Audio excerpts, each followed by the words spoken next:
Hi, Jeyan. How are you doing today? Hi, very well, Luke. Thank you very much, and thanks for this opportunity. It's okay. So you've got quite an interesting, cool business because done a lot of R&D, a lot of research over the past few years. The company's called Hexsor Scientific. So just before we get into stuff, if you could just give us a bit of a layman's overview of what it is that you do for the people who might be watching or listening, and how it all came about, really. My pleasure, Luke. About the company, Hexsor Scientific, we are an award-winning SMA. We are one of the prominent up-and-coming players in the United Kingdom, specialty in analytical instruments, Mhm. measurement and sensor technology sector. The company is an advanced manufacturing SME entirely based in the city of Liverpool. We specialize in creating sensors and systems for assessing contaminants in the air, in water, and soil. We strive to develop technology that promotes resilience and supports a fair and equal transition to a sustainable future. So, as a company, we desire to expand our operation beyond the UK market and tap into a new market abroad, considering incorporating a strong CSR strategy, showcasing the company's commitment to environmental sustainability and social responsibility, so which can enhance the brand image and the market position. Nice. So, what type of contaminants are you generally looking for in soil? I remember when I used to work in the construction industry, we were always worried about asbestos in the soil and potentially even digging up a graveyard potentially from years and years ago when we're looking at building buildings. So what is it? Is it that type of stuff? Is it or is it a variety of types of things that you're looking for? We are looking for a variety of the things, mainly like organic contaminants. So also the soil remediation, like to look for the toxins like heavy metals, Mm, the volatile organic substances, which are really very carcinogen, to lives. So we look like variety range of substances, in the soil, not just in the soil, even in gases like in the atmosphere and in the water. Yeah. nice, nice, nice, nice. And is there particular industries you tend to work in? So currently, we are working, with the wastewater sector Mhm. to look for the water quality. Also, we are working, to look for the fuel quality checks with the government and with the UK government, and yeah, so these are the two projects currently we are working. Nice, nice. Yeah, it's probably a little bit off topic, but I used to work a lot at Glastonbury when I was younger. And one of the challenges is that the waste from the Glastonbury Festival goes into the rivers and then affects all of the farming Mm, in the mm. local areas. So if the waste in the water gets up to a certain level, they get Glastonbury got fined. So you can often see big trucks like pulling water out of the rivers because they know it's contaminated. So that's yeah, it's interesting. That's right. So this is something like, we are working with one of our partner, in Canada. So to look for, so ours is the mobile instruments. So, Yeah. instead of taking, it's not the old school way of taking the sample to the lab. Like it is like bringing the The lab, lab to the to the site. yeah, yeah. So what we are doing is that we have got this mobile, so it's a grab sample method. So we just go out and test the water and for quick screening of substances. So if there is any threat or something, if it exceeds the threshold of what the regulation says, then it alerts the user. Then you take the sample to the lab and do the detailed analysis. So for quick screening of the substances. So our product, it really helps our clients. It saves a lot of money, the energy, and Mhm. it supports the net zero. The campaign, Yeah, I would say. yeah, Yeah. that's interesting as well, isn't it? In terms of It is. Yeah. the transport and all of that type of stuff. Yeah, you don't really think about that, do you? Yeah, that's right. Yeah. Nice. I think if it got over a certain level, they got like £500,000 fine or something. So they spend like millions and millions every year in fines because of the contaminants that end up in the water. So Yeah, that's right. The thing is that, before something big happens, right, because if you send a sample to the lab, the turnaround time is like 3 days, depending on how busy the lab is. So by the time you get the result, so definitely there'll be something, it just stops, something big happens before it reaches to the people, like, so that's one of the big USP, what our product, can offer, to the people, like to the community. Yeah, amazing. So how did you get into this then? And how long have you been in this business for? Yeah, about my background, my journey into the research and development, commenced at the University of Liverpool. So where I had gained the recognitions, receiving a commendable research award. So have excelled as a researcher, supported by Innovate UK's, through a knowledge transfer partnership program, earning an outstanding grade.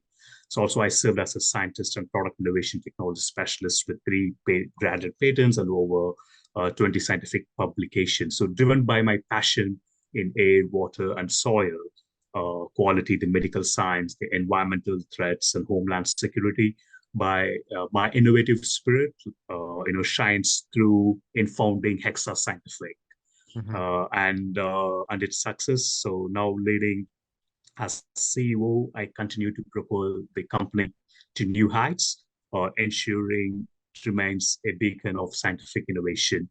As a CEO of Hexsor Scientific, have played an important role in the development of the cutting-edge tools for the life science research.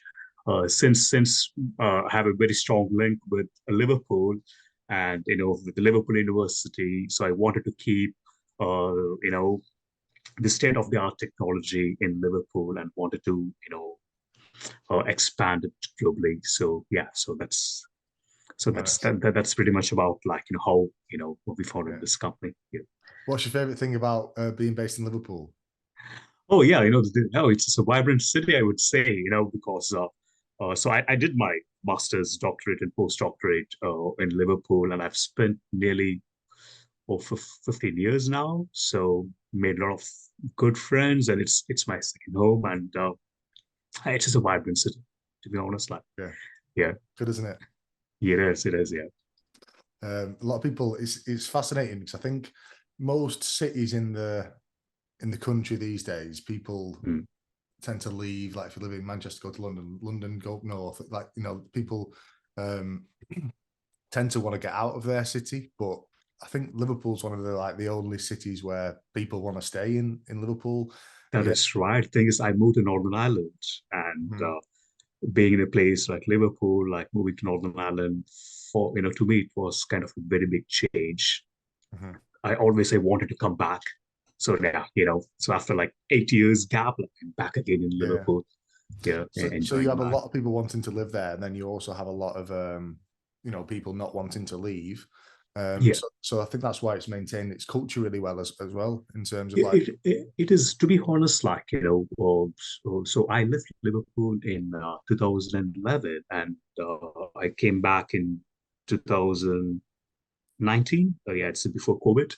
So now I clearly see there is a lot of the changes, like in terms of the technology. It looks like the Liverpool now it's becoming a technology hub. The company like us, if you go out when we say we are based in Liverpool, people are recognizing us, which is Nice. really a very big thing, and it's a big change what I clearly be witnessing. Amazing. Yeah. So back over to your business then. So Mm. for people who might be watching, who might be entrepreneurs and wanted to start a startup and or a tech startup, if you had to start from square one again, what would you have done differently, do you think? Yeah, okay. So I believe that thus far, we haven't encountered any significant challenges or mistakes in our business journey so far. However, starting from square one in business always presents an opportunity, right? For reflection and improvement. I'm considering, the development of a comprehensive funding strategy. Uh, so exploring, the various sources, such as the grants and private investments, to ensure financial stability and support growth initiatives. So our solutions, have been very well received in international markets. So as an early stage company, it is crucial for us to adopt a strategic approach to international expansion, aiming to increase success probabilities while minimizing the associated risk. So I wish I had crafted a more robust plan, for international expansion, from the outset. Additionally, I would consider the integration of a stronger corporate social responsibility strategy. So this would showcase the company's commitment to environmental sustainability and the social responsibility, potentially enhancing our brand image and the market position. Yeah. Nice. So I think I wish you'd have thought bigger at the start. Sorry. I'm gathering that you wish you'd thought bigger at the start. Yeah, the thing is that, so our journey, right? So we conducted the thorough market research, to ensure, a demand for the sensor systems and environmental contaminant detection technology. So we validated the market through pilot projects, but after we went out, right, we clearly see there are a lot of potentials, like, in the international market, and we thought that, maybe if we would have done a much more, the strategy, for the international, to capture the international market, we'd have done it much more better and much more quicker. Also in terms of the funding, like, we would have, if we look for any other funding opportunities, we'd have made it much more faster, capturing all these, capitalizing the international market sector. Yeah, it's fascinating how business likes speed as well, doesn't it? It is, yeah, because it's the market is really very competitive, and so the speed is a key, to be honest. Because if you think about, like, money's a currency. It has to be flowing and moving. Do you know what I mean? The faster it moves, that tend to be the better the business, really. That's right. Also, there are like a lot of government-run schemes like Innovate UK. They are for startup like us. They're supporting us a lot, like, to push us really to move forward. For internationalization and all. Yeah. So which is really Nice. So, as an employer, then, over the past few years, what have been your biggest lessons of employing people and managing teams or suppliers? Yeah, the thing is, a lot of lessons, I would say. Yeah. So as a first generation entrepreneur, in the sector and the technocrat, I would say that each and every day in this journey is a learning experience. So the most significant lesson I have gained is the importance of team dynamics. So, in an innovative company like ours, establishing a cohesive and diverse team is essential, for significantly boosting the productivity. Of course, the communication, is key, and customer-centric approach, the adaptability and strategic planning. So the inverse in employee development is, again, it is really, one of the very big, the learning, the transparent leadership, also the learning, from failures, so, they offer really valuable lessons. Always, I prepare to embrace the technological advancement, to stay competitive in the market. Yeah, so there are a lot of learnings. Yeah, I think that's a big learning that I've had as well, working with teams and businesses over the past few years, because like, if you don't get the right cultural fit for the people in the company, you're gonna have, no matter how skilled they are or how it's going to cause challenges. Yes, you want a mixture of different, types of backgrounds. We're not talking about culture from a background perspective. We're talking about are you quite a relaxed company? And then if somebody comes in who's more formal, they're going to not necessarily fit out. If you're a really formal company, you need more people who are relaxed, and then things like work ethic and, you need to make sure you've got the right team dynamic, Yeah. like you say, before you even start thinking about skill sets and who you want to bring in. That's right. Yeah. The thing is, you can't do everything so when you have a busy environment, so you need a kind of vibrant, with diversified team, so yeah, Nice. that's right. Yeah. So what has been your favorite type of marketing so far for your business? Favorite type of the marketing or the digital, of Okay. course. Yeah. Mhm. Uh, uh, uh, yeah, the thing is, again, it depends on the type of businesses, right? So ours is mainly, the hardware, the instrumentation type. So yes, the digital marketing is good, but again, at the same time, have to take the product out of the door and, just go and showcase, to the people, Mhm. to show a live demo.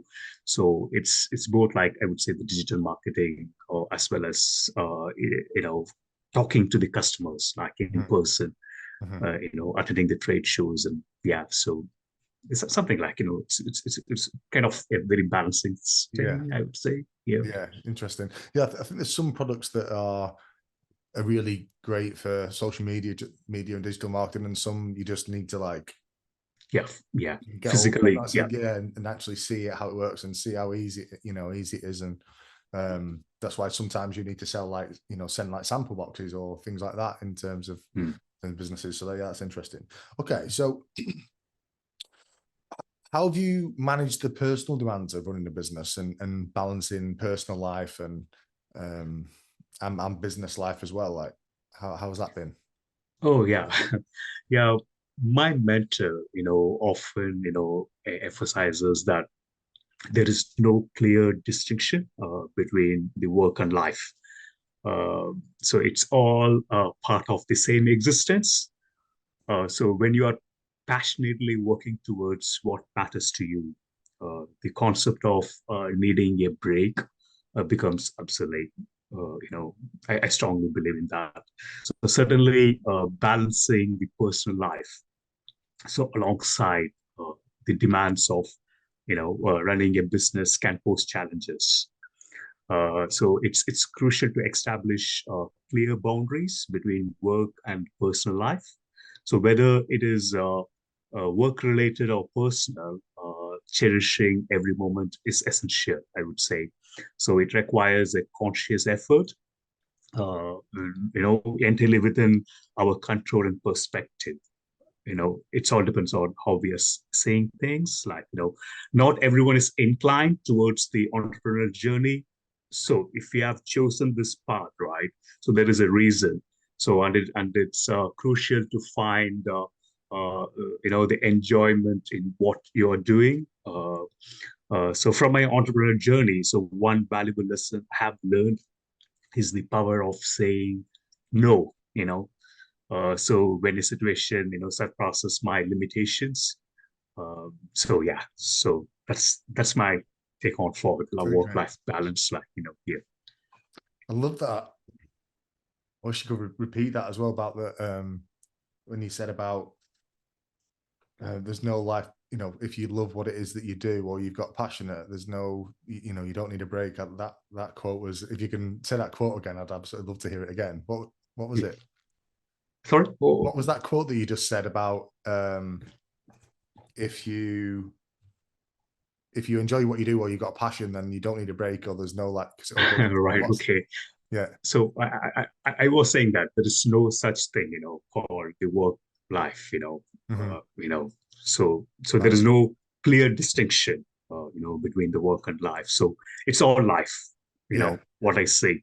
Yeah. Yeah. Yeah. So when you're passionate about what you're working, you know what really matters to you, the concept of needing a break it's not really needed, Nice. so Yeah. yeah, so you have to work like, Makes you're sense. enjoying, always you have to enjoy what you're Yeah, doing. yeah, yeah. Yeah. Yeah, it makes sense. Because there's a lot of argument like, um, if you enjoy your job, you'll never do a day's work in your life. And then there's other contradictory, Mhm. sayings like that. If you do enjoy sometimes if you do what you enjoy, then you won't become financially successful because it's just more like a hobby versus, so I think people are lucky if they No, can yeah, do what they can. yeah. The thing is, I'm not saying that, it is not really hobby, Mhm. because you have chosen this path. The reason why I have chosen this path is that you want to deliver something. You have to give something back to the community, right? It's a serious job. Mhm. So again, when they say it's a serious job, if you're very serious about it, you can't even think about, you can't think out of box. So you have to enjoy each and every moment of what you are doing, but in a serious way, right? So that's a very thin line, I would say, it's not just, oh yeah, I got my so people sometimes it's kind of a misconception that when they say I'm running a business, they look like it's just glamorous and all these things, but it isn't. So if you're serious about what you're doing, and if if you have that the responsibility to deliver something to the community, right? So you have to be, yeah. So again, the cash flow matters. Yes, there are like serious things, but you have to enjoy each and every moment of what you're doing. So that's Yeah, again, it's all depends on how you're seeing. It's based on your perspective. That's that's the way I see things. yeah, Yeah. yeah. I think it's right. And then also, you tend to enjoy things more when you're good at them as well. Yes, that's right. So if you know what you're doing, so Yeah, it's why you should panic about it. Like you just do. yeah. Yeah. Interesting. Um, so you mentioned cash flow then. So what advice would you have to entrepreneurs, business owners about um, financial management and managing the numbers in the business? Yeah, that's one of the very big challenge, so have been, facing so far, like because uh, for the early stage business like ours, mainly it is a technology company. So have to create you know, the brand for for the company, right? For the scientific for the scientific products what we are offering to the to the community. So for the last 3 or 4 years, we have been busy working on research and development, showcased ourselves as an innovative company. Uh, yes, we have invested, a lot, into the company. Now we have created the brand, and now we are we wanted to expand, like we want to commercialize. So we are very much like the early stage of the commercialization. So now we are looking into more sales. Also, we are looking into like the investments, from the grants from the. So these are the things like which needs to be. So when you ask me when you ask me this question at the very beginning, what I would have done if I start from the spice. So so that's the only thing. Like the finance is really a key for a company to survive. So now we are looking into all these options, having a proper finance strategies, also on the risk management side of it, because being an early stage business, and we clearly see that we wanted to wanted to take our products globally.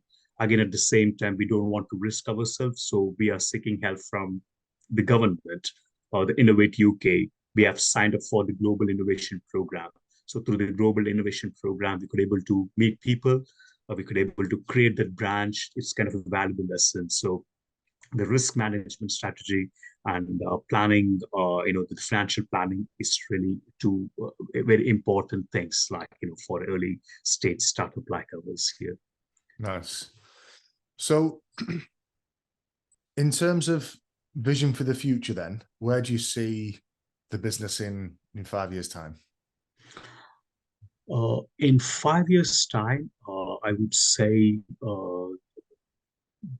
we will be in the leadership position, of this instrumentation sector.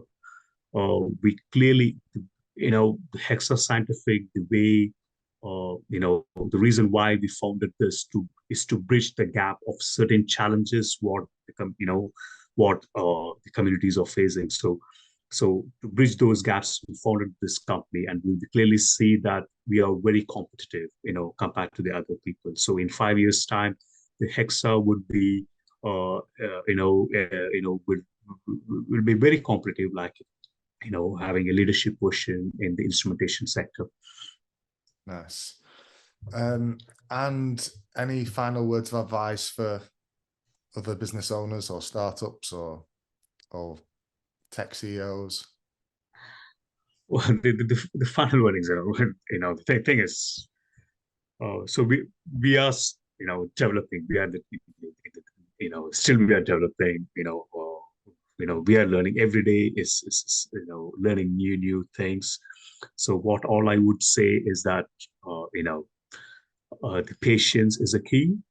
So just do what you want to do, like overnight. You can't get the the success overnight, right? So it needs a lot of patience and just do what your mind says, or your heart says, or so just keep just follow the vision. That's really the key thing I would say. Love it. Patience, keep pushing forward towards the mission. Yes, yeah, keep pushing, like, because if as you know that all the successful entrepreneurs, if you take Steve Jobs, or the Amazon CEO, or even a Harry Potter author, the thing, everyone has faced a lot of failures. If you see a failure, it's not just the end of the world. So just take the lessons out of that and just keep forwarding, like, just move on, so that's the thing. Nice. Love it. Thanks so much, Jeyan. It's been good speaking to you, and yeah, we'll catch up soon.